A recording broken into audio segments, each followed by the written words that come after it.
If you want to teach yourself graphic design but you feel stuck, you're probably learning the wrong things in the wrong order. I'm a self-taught designer and I've been teaching design in college for the past 10 years. And here's the truth. You don't lack talent, you lack a system. So today I'm sharing the 7 crucial steps to mastering graphic design on your own.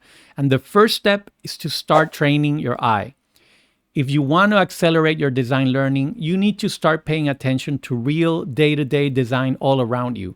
I'm talking about store ads, billboards, posters, flyers. Go to Pinterest or Behance and start studying what people do. Don't just like a poster. Ask yourself, why does this work? How are they using space or typography? How are they arranging visual elements? Think of this as building a visual vocabulary that will help you become fluent in the language of design. The more words you know, the more you will be able to express complex ideas. This leads to step number 2, which is learn the 20% that matters. You already know that you need design theory to become good at design. But here's the real secret. You don't need all of design theory to start creating effective designs. After teaching design to hundreds of students, I know that early success comes from only a handful of rules that you can learn and repeat. I'm talking about principles like hierarchy, dominance, balance, and space. If you can organize information logically, direct the viewer's eye effectively, organize visual elements strategically, and create an uncluttered composition, you're already way ahead of the curve and your designs will start looking clean and professional. And many skip the next step, but it's crucial if you want to see real progress, and that's emulate before you innovate. Before you can start designing auto mode, you need to teach your brain how it feels to design something that works. So we do that by modeling and emulating good design. This isn't about stealing, it's about training your brain. For example, recreating a professional layout forces you to understand things like spacing and typography in a way you can really internalize. So your brain builds the muscle memory of what looks right. And this empowers you to start designing with increasing confidence. The next step will give you superpowers, and that is use a grid as your teacher. Especially as a beginner, use a grid to structure all your designs. A grid removes guesswork. When you place elements inside a structure, your designs immediately improve. And as long as you align your elements to those modules, the design will feel intentional.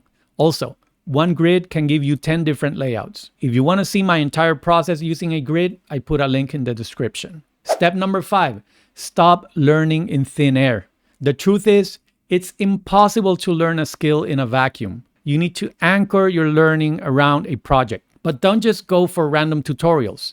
Instead, try to design a logo for your Instagram or a business card for a friend or a flyer for a local group. A real project creates specific problems, and specific problems lead to specific solutions. So instead of watching 5 hours of random tutorials, you'll search for exactly what you need to solve the problem right in front of you. And you'll learn faster because you're actually doing with a purpose. And the next step is completely related, which is to focus on design thinking, not software. Of course, learning design software is very important, but it's not the end goal. Back in the 70s, designers didn't have a crop button. They had to design manually. And they succeeded because they understood how to organize information. So whether you use Canva, Inkscape, or Illustrator, the what matters more than the how. So learn the software operation only when your project requires it. And this last step is my most important insight to take the pressure out of your journey. And that is, you're not an artist yet. Here's the truth. Design is not art. It's visual communication. Artists express themselves, designers solve a problem for someone else. So don't get intimidated by the geniuses on Behance or Pinterest.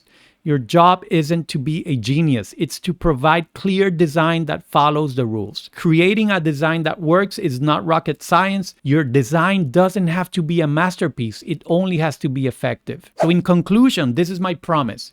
If you practice everything that I've shared in this video, I guarantee that you will get unstuck and your designs will start looking professional sooner than you think. But you have to learn the rules that matter the most. So if you want to learn how to apply the most important rules of design, watch this video next.